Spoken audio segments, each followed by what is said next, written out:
Salut à tous, j'espère que vous allez bien. Je vous retrouve aujourd'hui pour une vidéo lecture. J'avais envie de vous faire un petit bilan de mes lectures de cet été. J'ai pas lu beaucoup cet été par rapport à mon rythme habituel d'avant, de bien avant. Mais il y a quand même quelques petites choses, voilà, j'avais envie de vous faire ça et j'avais surtout très envie de la faire avant de vous présenter ma pile à lire de l'automne du célèbre challenge. On va commencer tout de suite et on va commencer par les livres en format papier. Donc j'ai lu il n'y a pas très longtemps ce livre-ci qui est Le Jardin secret. Là c'est chez Folio Junior et c'est écrit par Frances H. Burnett.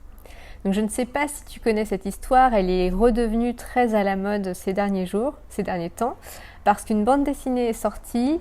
Mais moi c'est un livre que j'avais lu quand j'avais 8 ans, 9 ans, quelque chose comme ça. C'était à la bibliothèque municipale de ma ville, je me souviens. Et j'adorais le film aussi, que j'ai dans ma DVD-tech, qui est daté, hein, mais j'adorais cette histoire quand j'étais petite, parce que je pense que le personnage de la petite fille qui est très aigrie, hautaine, supérieure, et qui s'ouvre petit à petit en découvrant un jardin. Mais il faut peut-être que je te reconstitue le truc. Donc c'est l'histoire d'une petite fille, comment elle s'appelle ? Marie Lennox, qui habite en Inde avec ses parents. Ils sont très riches, donc elle a des domestiques, tout ça. Et puis un jour, il y a une épidémie en Inde et tout le monde meurt autour d'elle. Elle est la seule survivante et elle va être contrainte d'aller vivre chez son oncle en Angleterre, dans un grand manoir assez sinistre. Et elle s'ennuie et c'est difficile pour elle de s'accoutumer à cette nouvelle vie. Elle a un sacré caractère. Et puis un jour, elle va découvrir, en sortant dans le jardin du manoir, elle va découvrir un jardin secret qui appartenait à l'épouse de son oncle, décédé. Et puis elle va se faire des amis, elle va revenir à la vie en jardinant. Et c'était génial pour moi de retrouver cette lecture, parce que du coup j'ai eu l'impression de retrouver les mots qui ont fait mon enfance. Je ne sais pas si ça vous a déjà fait ça, je ne sais pas si vous avez déjà relu des livres que vous lisiez quand vous étiez enfant, mais moi ça m'a fait ça. En fait, je pense que ce livre, quand j'étais petite, je l'ai lu plusieurs fois, et en replongeant dedans, j'ai eu l'impression de reconnecter avec cette période de ma vie. Et je sais pas trop ce qui avait pu me plaire à l'époque. Alors si, il y a l'état dépressif de Marie Lennox et sa réouverture à la vie, et le fait qu'elle jardine, qu'elle s'intéresse aux toutes petites choses qui font le jardin et qui évoluent et qui la font évoluer. Et voilà, et ça, je pense que ça m'avait fascinée, parce que quand j'étais petite, j'ai grandi dans une maison avec un jardin et que j'adorais passer du temps dehors. Et voilà, du coup j'ai été ravie de replonger dedans et de retrouver cette histoire et ces personnages. Je n'ai pas lu la bande dessinée, mais j'espère que ça viendra un jour. Ensuite, avant celui-là, j'ai lu George Sand.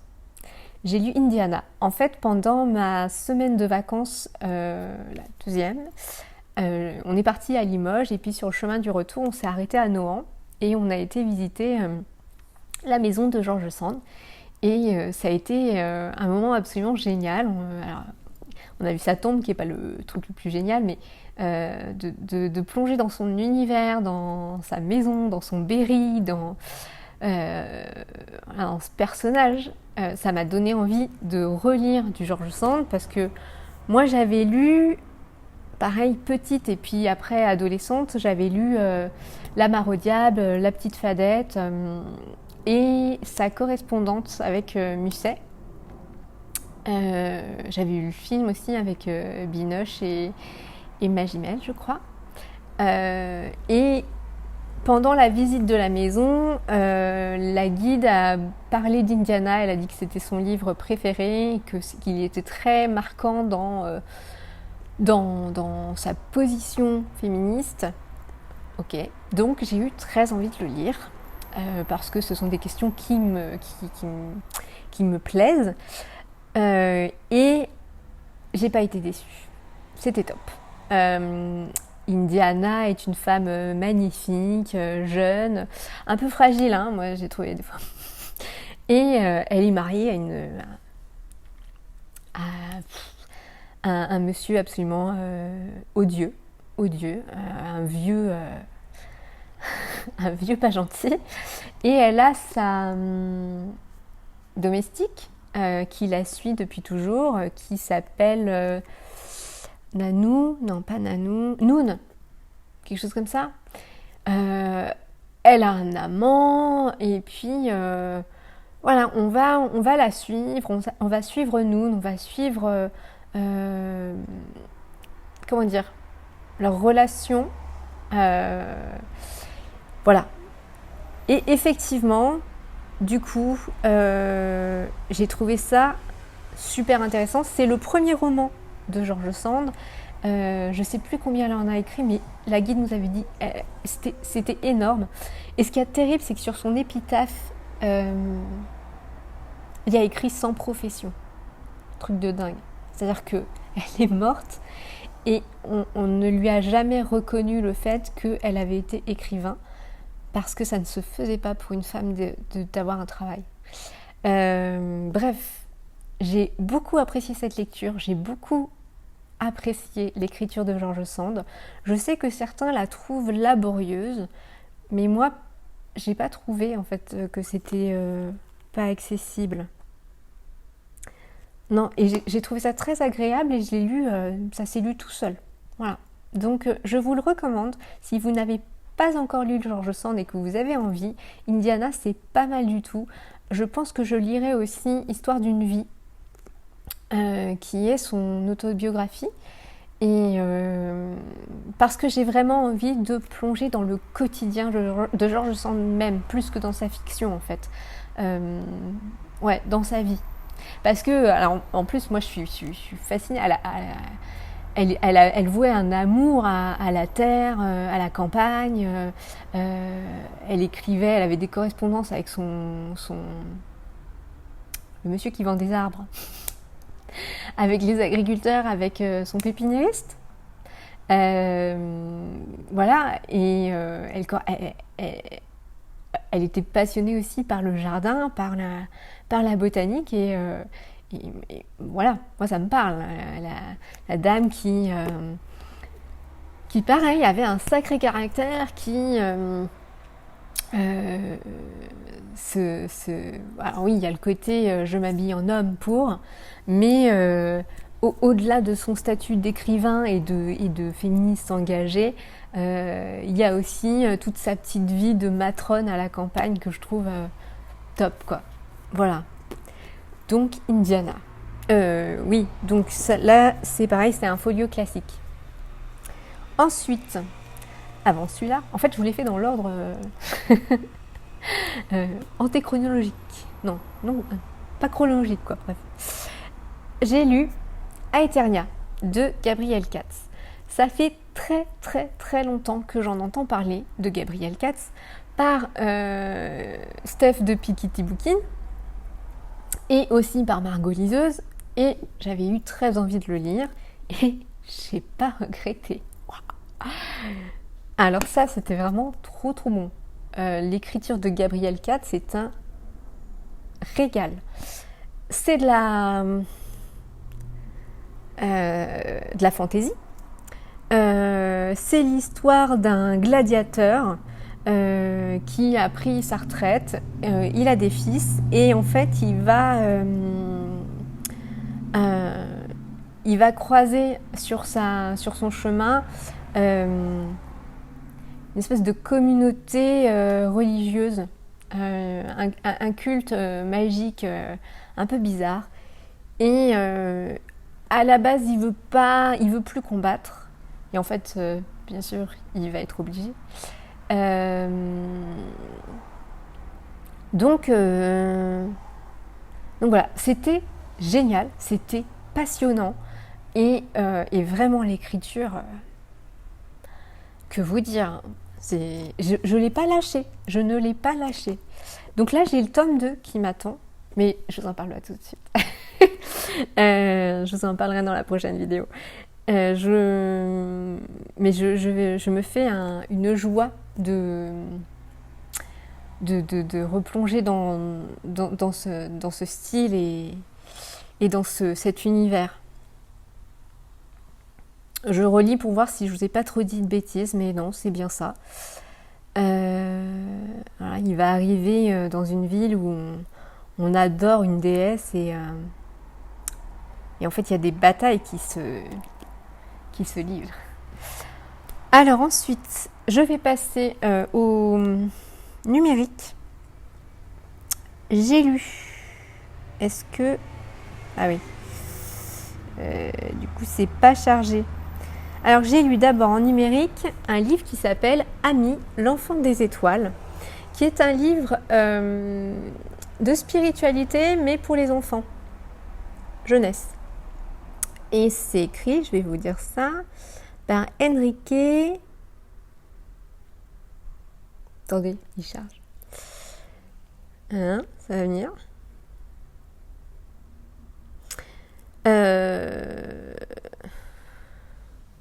Il est où? Là. Hop. Que je vous le montre. Sur sa couverture. Hop là. Voilà. Donc, Ami, l'enfant des étoiles. Qui est écrit par Enrique Barrios et qui est sous forme de conte, d'un conte un peu initiatique et oui, et très spirituel en fait. Donc on va reprendre toutes les bases de la spiritualité. C'est l'histoire de Ami qui vient rendre visite à un petit garçon qui s'appelle Pedro et qui va l'emmener dans un voyage.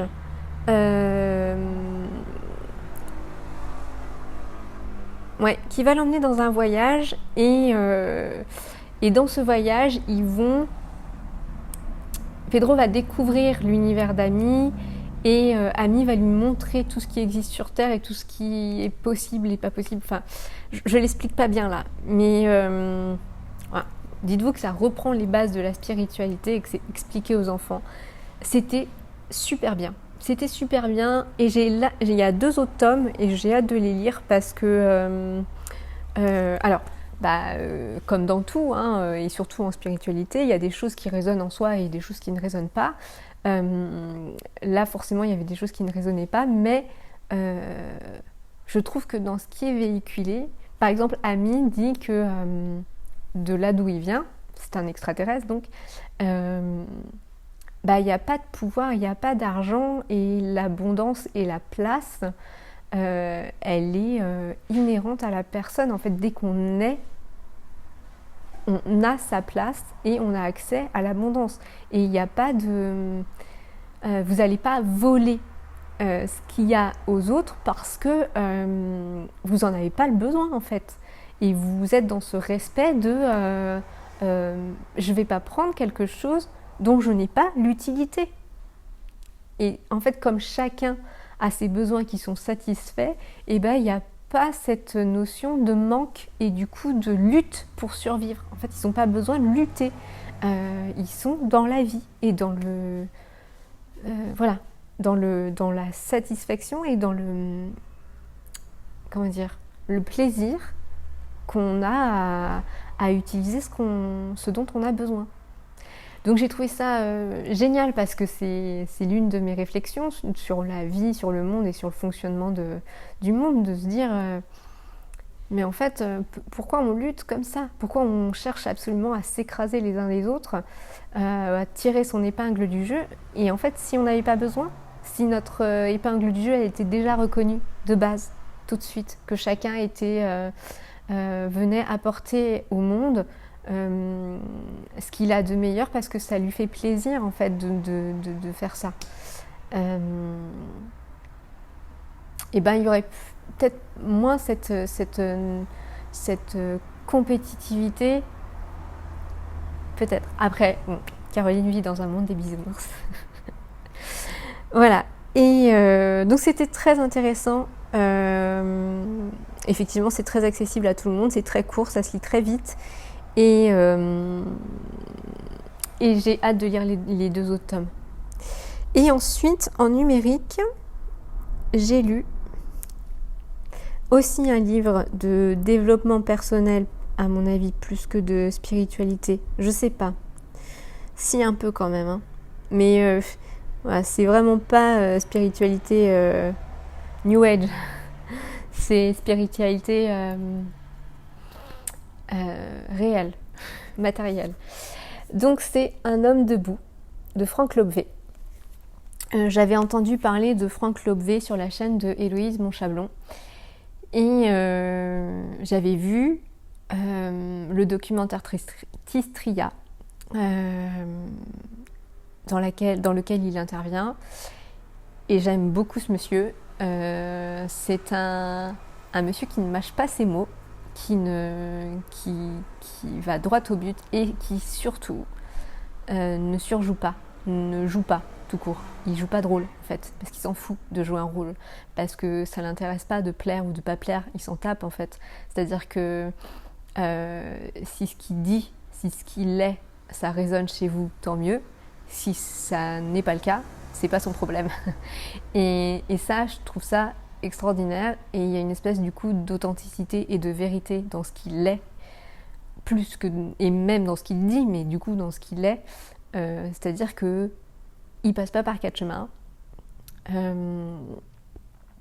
Il joue pas quoi. Il n'est pas en représentation sociale, qui est quelque chose qui m'interpelle régulièrement. Mais je comprends, hein, je comprends qu'on puisse tous jouer des rôles sociaux, c'est notre système de défense, je conçois. Mais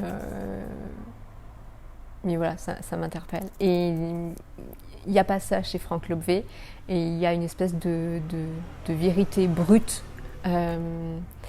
qui est du coup, pour moi, hyper rafraîchissante, qui fait du bien. Et du coup, j'ai dévoré Un homme debout. Alors c'est pareil, c'est un livre qu'on a besoin de faire infuser, mais c'était génial. Il y a énormément de choses qui ont résonné en moi. Et il y a énormément de choses aussi qui m'ont permis de comprendre la situation sanitaire, par exemple, qu'on est en train de vivre, et de comment se positionner dans le monde, de comprendre toutes ces histoires d'incarnation, de réincarnation. Si vous n'avez pas vu le documentaire Tistria, je vous le recommande parce que ça résume un petit peu ce qui est dit dans le livre, même si du coup dans le livre ce sera beaucoup plus développé et beaucoup plus développé. J'ai son autre livre que je n'ai pas encore lu et qu'il faudrait que je lise, qui s'appelle Ton autre vie. Donc j'ai assez hâte de le lire aussi. Voilà. C'était 2 lectures numériques qui m'ont fait beaucoup de bien. Et ensuite, pour la fin de mes lectures, j'ai lu quelques graphiques. Voilà. Donc, on va commencer par Vanida. Voilà. Un petit goût de noisette, le tome 1. Et Un petit goût de noisette et de fruits rouges, le tome 2. Vanida, je vous en ai déjà parlé. C'est une dessinatrice de BD que j'adore, qui est métisse ou d'origine asiatique et qui travaille beaucoup à l'aquarelle sur les personnages. Ses dessins sont super beaux. Super beaux. Et là, sur Un petit goût de noisette, on est Alors, on est dans des histoires d'amour. Ce sont 2 bandes dessinées, et il y a un tome 3 qui parle d'amour. Et c'est plein de petites histoires d'amour, de petites scènes du quotidien dans les relations amoureuses, que ce soit au début, que ce soit pendant, que ce soit à la fin, que ce soit en parallèle. que ce soit compliqué ou que ce soit simple. C'est l'amour et la poésie dans le quotidien. C'est un truc que je lui ai dit d'ailleurs. Tes livres, c'est les petits morceaux de poésie qu'on peut dégoter dans nos vies de tous les jours. Et je trouve ça magique. Et c'est vraiment ce que j'aime. Et c'est vraiment le regard que j'ai envie de porter sur tous les jours de la vie. De décrocher comme ça dans la vie réelle les petits moments magiques, quoi. Donc, je vous montre quelques planches pour vous montrer la beauté de ces dessins. Et au-delà de la beauté de ces dessins, il y a une vraie beauté dans les histoires d'amour qui sont racontées là. On est vraiment pris par les personnages. Oh, regardez-moi ça. Qu'est-ce que c'est beau. Voilà. Et on est vraiment pris dans les histoires des personnages. Et le tome 2. On a envie. Alors, le côté un petit peu frustrant, c'est que c'est des petits morceaux. Donc des fois, on a envie d'avoir la suite, de savoir, bon ben, ils vont se retrouver, ils vont pas se retrouver, comment ça se passe. Et en même temps, ben, c'est comme ça, c'est-à-dire que dans la vie, on n'a pas toujours tout de suite le dénouement de l'histoire. Et donc, voilà, j'ai adoré. De toute façon, voilà, je vous en avais déjà parlé. J'avais lu toute la série de Celle que je suis. Et chez moi, j'ai entre ici et ailleurs. Ouais, c'est vraiment la bande dessinée que j'aime. Ouais. J'essaye de voir s'il y a une autre petite planche que je peux vous montrer. Hop là. Voilà. Sacré personnage, Chloé. Donc je vous les recommande très très fortement si vous n'avez pas encore craqué pour Vanida. C'est une super dessinatrice et les histoires sont magnifiques et magiques. Et c'est un vrai petit moment de régal. Ensuite, j'ai lu, je l'attendais celui-là, j'ai lu Les Jours de pluie, je l'ai. C'est la réédition des Jours de pluie par Anne Montal et Loïc Clément chez Ant Édition. Donc j'ai participé à la campagne Ulule et du coup j'avais précommandé la réédition. Oh, quel bonheur, quelle merveille. C'est super drôle. Donc c'est l'histoire de... Comment elle s'appelle ? Je sais pas, c'est une histoire et pas une histoire. Comment elle s'appelle ? Je ne sais pas comment elle s'appelle. De la jeune fille et de son chat, en fait. Voilà. C'est super rigolo. Et pareil, ça a un côté mercredi après-midi, pain au chocolat chaud, quoi. Petit biscuit. Donc c'est vraiment un petit moment, bah pareil, on est dans le quotidien, on est dans le rigolo et le joli du quotidien. Les dessins sont super beaux. Pareil, c'est de l'aquarelle. C'est très très chouette. Et c'est vraiment très très drôle. Il y a eu des moments où j'étais vraiment morte de rire, moi. Pardon, on a été coupé. Donc, il y a plusieurs personnages et les trois sont très drôles, très touchants. Les trois, non, il y en a plus que ça. Regardez-moi ces planches-là. Petit repas en famille. J'adore, on mange des crêpes. Et voilà, le chat est obsédé par la nourriture. Voilà, c'est un super univers, tout doux, tout réconfortant, idéal pour les jours de pluie. Et je pense que du coup, j'ai quand même envie de l'avoir chez moi. Je sais que je l'avais emprunté à la bibliothèque et je vous en avais déjà parlé, mais j'ai très envie d'avoir chez moi Les Jours Sucrés. Pour justement mes mercredis après-midi de pluie. Et enfin, la dernière bande dessinée que j'ai adorée, je l'ai lue la semaine dernière, c'est l'Oasis de Simon Hureau, je crois, voilà, chez Dargaud. J'en avais entendu parler chez Caro from Moonland et j'ai adoré.